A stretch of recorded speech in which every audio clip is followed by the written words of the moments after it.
Đám cưới dang dở của thiếu tá công an hy sinh khi bắt tội phạm ma túy. Thiếu tá Nguyễn Đăng Khải anh dũng hy sinh khi truy bắt tội phạm ma túy, khép lại nhiều dự định dang dở như học lên thạc sĩ và một đám cưới đã định vào cuối năm. Chiều ngày 18 tháng 4, dưới cái nóng oi bức đầu mùa hè, con ngõ nhỏ dẫn vào nhà thiếu tá Nguyễn Đăng Khải ở thôn Cao Xá, thị trấn Trần Cao, huyện Phù Cử, Hưng Yên, ngập vòng hoa trắng.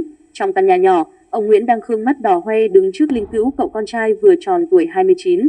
Ông Khương kể, Khải ra trường cách đây 6 năm, sau đó nhận nhiệm vụ công tác trong lực lượng công an nhân dân, làm việc ở thành phố Đông Triều, Quảng Ninh. Đơn vị cách nhà gần 100 km, công việc bận rộn nên hiếm khi thiếu tá Nguyễn Đăng Khải về nhà. Một tháng trước, theo sự chỉ đạo sắp xếp của đơn vị, em nó chuyển công tác lên công an tỉnh Quảng Ninh, mới làm được mấy hôm thì mất, người cha không kìm được nước mắt, nghẹn ngào khi nhắc đến chàng trai ngoan ngoãn, lễ phép, là niềm tự hào của dòng họ, xóm làng. Hơn một tuần trước, thiếu tá Khải về thăm cha mẹ, thấy con trai về nhà nhưng cứ nóng ruột chuyện công việc, ông Khương chỉ biết động viên con bận cứ đi đi, công việc nhà nước chứ có phải việc nhà đâu mà con ở nhà. Người cha không ngờ rằng đó là lần thăm nhà cuối cùng của thiếu tá Khải. Vừa động viên mãi con mới mua ô tô để đi cho đỡ khổ, chứ giết mất Khải bận đi xe máy từ Quảng Ninh về. Và con cũng chỉ về khi có việc quan trọng. Hôm qua nhận được cuộc điện thoại của đơn vị thông báo con chết, tôi làm thế nào bây giờ? Ông Khương nức nở ôm linh cữu con trai, tất bật lo đám tang cho cháu.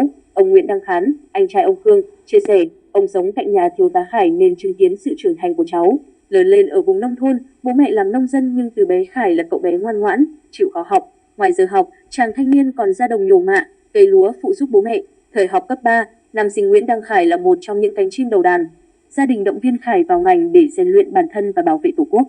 Sau đó, Khải thi vào Học viện Cảnh sát Nhân dân với số điểm rất cao. Ông Khán kể, cháu trai từng tâm sự với ông sẽ học lên thạc sĩ. Thiếu tá Khải đã có bạn gái, dự định cuối năm kết hôn. Mấy hôm trước Khải về nhà, có nói với tôi cháu đi đợt này có gì cuối năm bác hộ cháu với, nhưng bây giờ tất cả đã dang dở, ông Khán bùi ngùi. Khuya ngày 17 tháng 4, nghe tin cháu trai hy sinh, người bác suy sụp, đứng không vững. Ông vội vàng chạy sang động viên vợ chồng em trai đang khóc ngất với tin dữ về con. Tôi cùng bố mẹ cháu Khải và vài người thân về Quảng Ninh ngay trong đêm, sáng nay đưa cháu về với quê hương. Cháu ra đi là nỗi mất mát lớn của gia đình, ông Khán kể. Ông Trần Đức Quyết, Phó Chủ tịch Ủy ban Nhân dân thị trấn Trần Cao cho biết, gia đình thiếu tá Nguyễn Đăng Khải có truyền thống hiếu học. Bản thân thiếu tá Khải là niềm tự hào của cả thôn, là cán bộ trẻ năng động, sáng tạo, nhiệt tình. Chính quyền nhận tin lúc 0 giờ 20 phút từ Công an tỉnh Quảng Ninh, chúng tôi đến gia đình động viên, hỏi thăm, chỉ đạo hàng xóm dọn dẹp, vệ sinh dọc hai tuyến đường, thu dọn vật liệu. Ngay trong đêm, một máy xúc được huy động qua dọn dẹp bãi đất trống 1.000 m² cho người dân chờ đến phúng viếng trước cửa nhà. Công an chốt đầu đường, hướng dẫn các đoàn thanh niên tập trung giúp đỡ gia đình. Khi nghe tin thiếu tá Khải hy sinh trong lúc làm nhiệm vụ ai cũng bàng hoàng, tiếc thương, ông Quyết nói.